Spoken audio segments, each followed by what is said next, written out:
Hi guys, welcome back to the Stonehenge Rush Religion Victory Gameplay Guide. Playing as Gandhi, and we're halfway through our journey. So at this point, choppy chop, chopping out Mahabodhi Temple. We started with 23 turns to go, I think, and with a couple of chops already. Woods, woods, stone is next. See, I'm getting the mosque purchased with faith. That's the first one. Wow, these yields here are getting ridiculous. 6 food, 3 production, 5 food, 2 production. My god. The Mahabodhi temple, super important. 2 apostles. I mean, that's basically saves us, what, 3, 4, 600 faith or something like that? 400 maybe? And of course, non-stop trade. I really cornered the horse market, that's for sure. And this is the difference when you play a peaceful game. Everybody, you can trade with anybody and get decent deals. Once you're like in a domination type of game, then it's all different. No one wants to trade with you and you have to take stuff from people. I prefer a peaceful game, but my next video, it's going to be a domination rush. Looks like we can help this city grow with those yields. Oh my god. 8 turns to grow. Can't buy that tile, but I can improve it. Here we harvest the stone. 8 turns to go. That's the way to rush wonders. I mean, I can't stress it enough. All the chops should be geared towards things you can't buy, right? Like wonders and districts. Well, districts until you get a governor, like Moksha, promoted to divine architect title, for example, and then you can buy districts with faith. But here's the thing, like, you send Moksha, it takes him 5 turns to arrive in the city. So you buy one district, maybe 2 in the city, per city. You still have to wait 5 turns, and then another 5 turns. So it's like, you really have to be strategic about it. More horses to sell. I really should start some kind of like a horse breeding program here. I wish I was playing with like a monopolies, corporation monopolies, but I don't think it applies to strategics. As long as I have enough gold to buy tiles and chop, I'll be fine. You probably wonder what kind of government we're running. It's autocracy. It's autocracy that gives us 25 production boost to the wonders, right? Between Carve and the autocracy's trait. We also have monuments to gods, pantheon, which is another 15%. So Mahabodhi temple has been built, even though I'm chopping. So I'm not sure how it's helping me. Well, in any way, that's the government until we get to theocracy. So in the meantime, fun stuff's going on. I see that Ottomans are not very friendly with me anymore. So I'm hoping to improve relations, because I can see that Jay's trying to take, or liberate rather, Cardiff, which I don't see how it's gonna happen. Attacking a city with like 43 strength with warriors, I don't know how it's gonna work. In the meantime, the battle for Byzantine is actually turning, kinda, sorta. Because you can see the Eastern Orthodox religion is losing its hold. So, 4 turns. I mean, I need to save this faith for an apostle. It's 400 for an apostle. Wow. But once we, 1 turn to go. Once we upgrade the religion to the Holy Order, that's 30% off. In a dusty, Here we go. Mahabodhi Temple, 2 apostles for free, but it do increase the cost. As you can see, the next apostle is 460. Somebody pointed it out on the channel in the comments that, hey, why don't you build a first apostle and then build a Mahabodhi temple so that you get the free apostles that are more expensive. But hey, that's too much planning for me. Okay, that's way too much. I mean, watch other YouTubers with like ridiculous planning strategy plans. That's fine, but I just roll with the punches. Here's one little tip. Move your apostle with one movement point to go and then promote them. Your new apostles, naturally. Debater is great. Super promotion. I think translator should be a good one as well if you're converting other civs, naturally. I just hope that our friend Basil here doesn't get upset too much with our strategy. Just keep building temples, upgrading holy site, saving faith for apostles, and keep rolling. At this point, I think the most important thing, Apostle 3. Oh yeah, you have to evangelize. I should have gotten the Holy Order at the very first apostle. I don't know what I was thinking, but I guess I have to evangelize one more time. But I think this is... Ooh, Barb's in there. I'm skipping Antioch because it's going to convert on its own. My target is Constantinople, the holy city. Convert again. Aussies is sending delegation. They're pretty far away. They're probably going to be the last civ to get converted. Here we go. And now the religion is going to stay. Pretty sure this is the end of Byzantium. Sinope is next, and Divine Right is boosted. However, I mean, it's going to take us a while to get to Reformed Church. That was my mistake, not focusing enough on culture. Apostle 4. So that's something that you should consider. Build a couple of theater squares because you need to get to theocracy. It'll make your life easier. It's cheaper to buy. Oh, another milestone. Moksha promoted to patron saint. This is awesome. It's going to help us with some extra promotions for the apostles. I think it's time to build a theater square. Need some culture. Otherwise, it's going to take forever. Here's Bologna. Boom. What the... Wow. Okay. I guess next turn. So I got this apostle. Forgot to evangelize again. So I'm going to send them north and see if I can start working on J there. I wish there was a road. It's kind of inconvenient traveling that way. It's going to be inconvenient traveling to Australia as well. Ooh, our first battle. I don't think you can call it a battle. This was a waste of a charge, by the way. Should have left Bologna alone. It was going to convert on its own anyway, just like Antioch is going to. That was a waste. Yeah, I mean, the pressure is ridiculous. That's it. Byzantium. I mean, can we be friends now? Yeah, he's gonna keep denouncing me as long as he doesn't go to war, but I feel a little comfortable now. I think machinery is in one turn. I think we're gonna be okay. I'm gonna promote... I forgot to evangelize again. Oh, there is a road right there by Geneva. I could use that.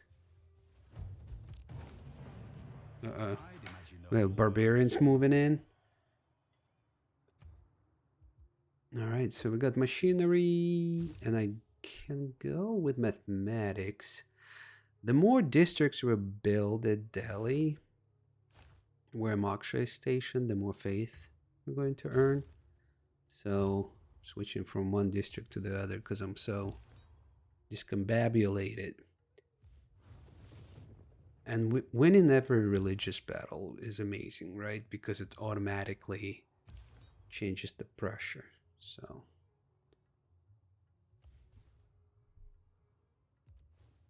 oh yeah, this promotion is moving next to the natural wonder. Got 9 spreads on that apostle. This guy got 8 spreads. I mean, That's 17 spreads between those two. As long as I don't run into any Mare apostles, as long as we can avoid them or at least fight them. I wish it was easier to pick a promotion like theological combat, the debater one. But you can only do it if Yerevan is in the game, and you can watch one of my religious guides. It's super easy. I mean, once you have Yerevan suzerainty, it allows you to pick any promotion at all. I did go back to Antioch and wasted a charge there just to solidify my hold on that. I think I'm gonna use this road. Oh, there's a missionary, which is... that's nothing. And with this apostle, I'm going to evangelize one last time.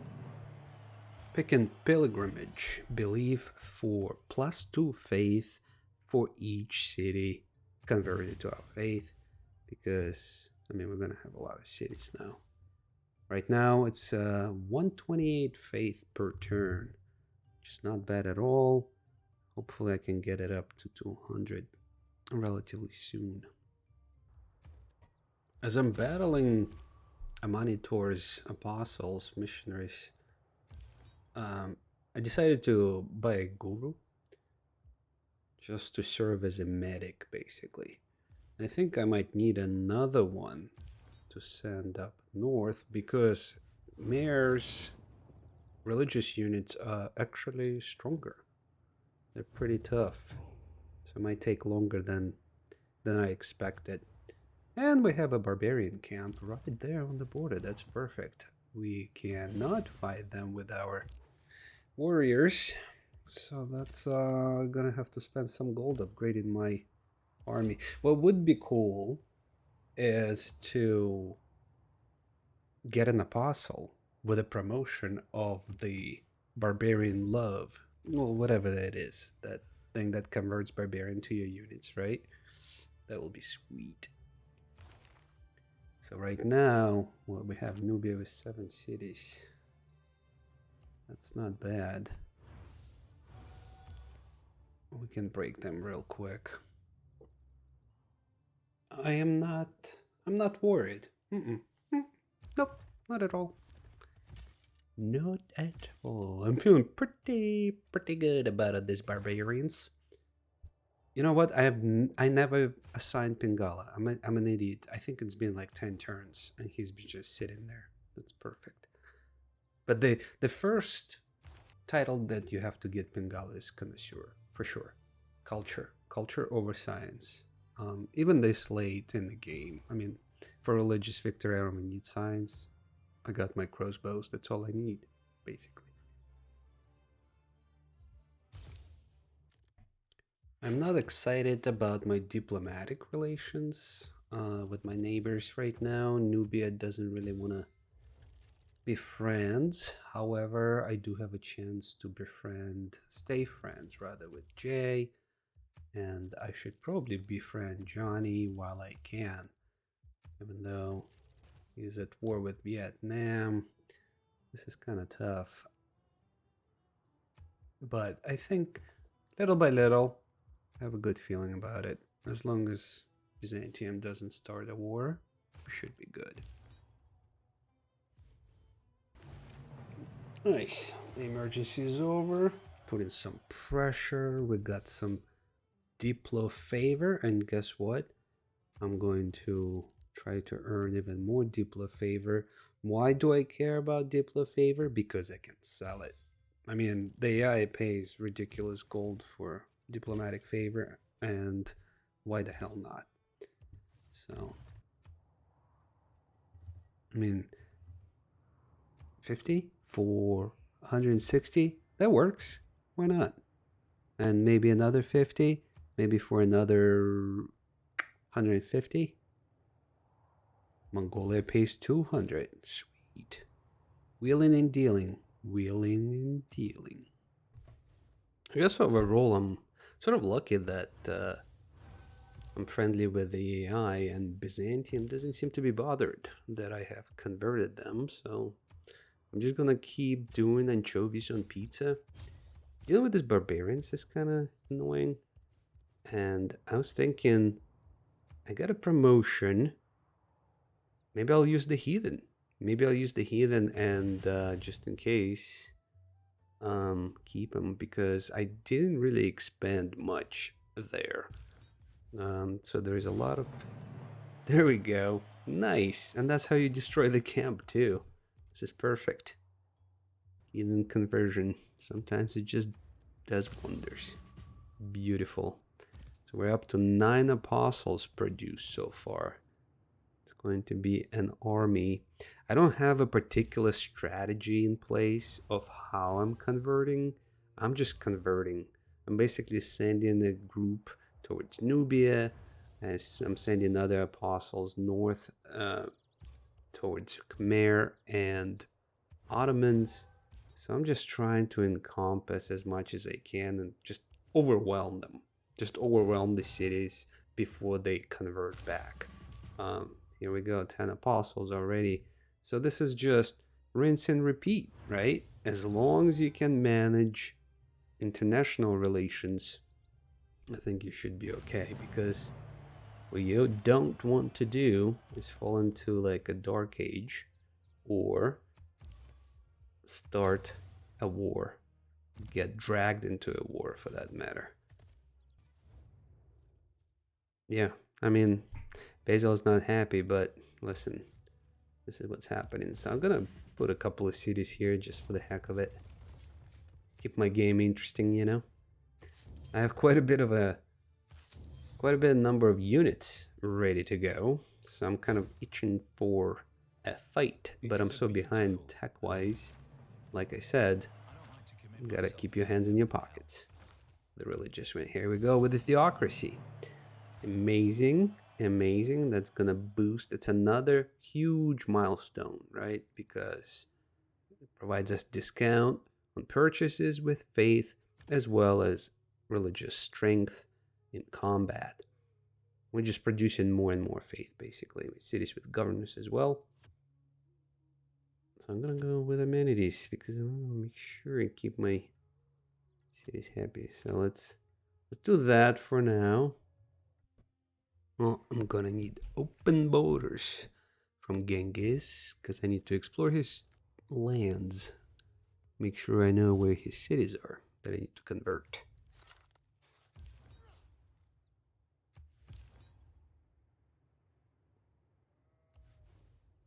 Again, I'm just hoping I don't run into some kind of a dead end here, which seems to be okay.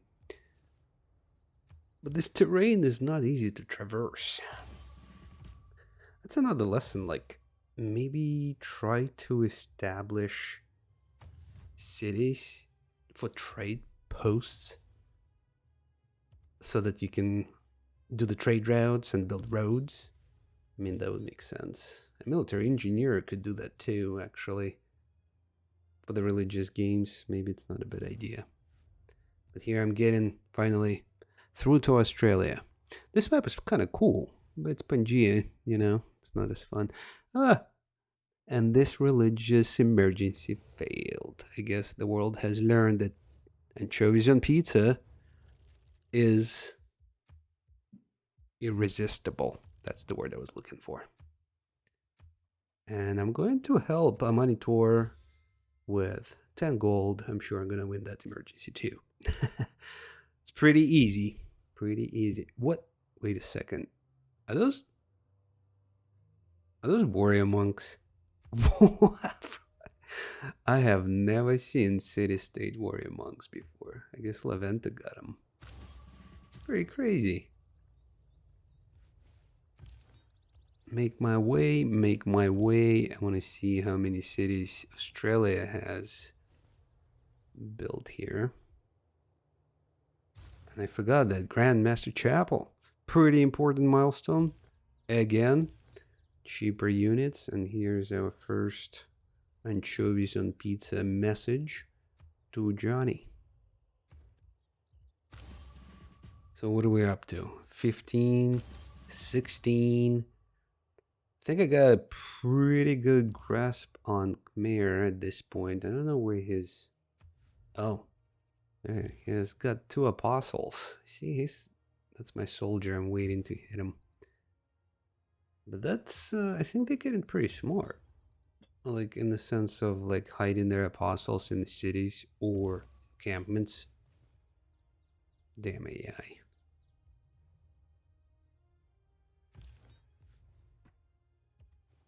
I don't know how long it's going to take to convert Australia, but it seems to be easy going. I just want to make sure I'm able to convert this city and get my 100 gold with that gold digger promotion or whatever that is. Yeah, this is not, it's just not enough juice there.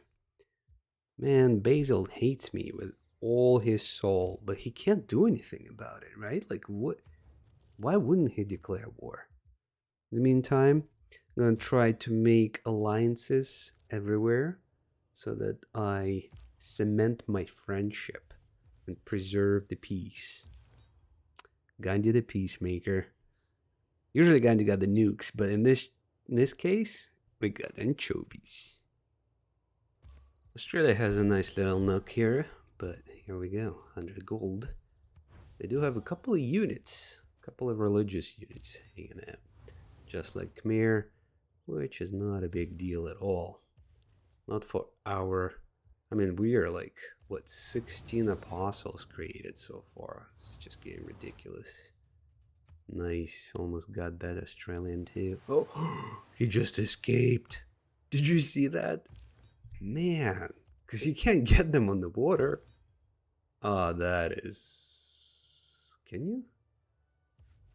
Look at that. He's just hanging out there. I can get him. And that's Australia got 12 cities. 12 cities because he converted all of the Vietnam and Mongolia. But getting pretty close.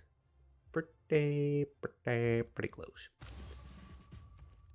Alright, 17, 18. And you know what? I'm not going to keep count anymore. But I think I'll get the final number at the end through the stats. Because this is getting ridiculous. Here we go. Mongolia, Vietnam are next. And I think this is pretty much the finish line. Australia got expanded quite a bit there. Quite a bit. Have a nice little area. This map was kind of cool actually. And here we go. 182 turns, guys. This was super easy. Again, refer to the link in the description for the path to victory. I outlined it through different milestones. Super easy, super easy. As long as you can keep peace, right? Your diplomacy skills, that's the big one. All right, thank you so much for watching. I appreciate you guys. And one more turn.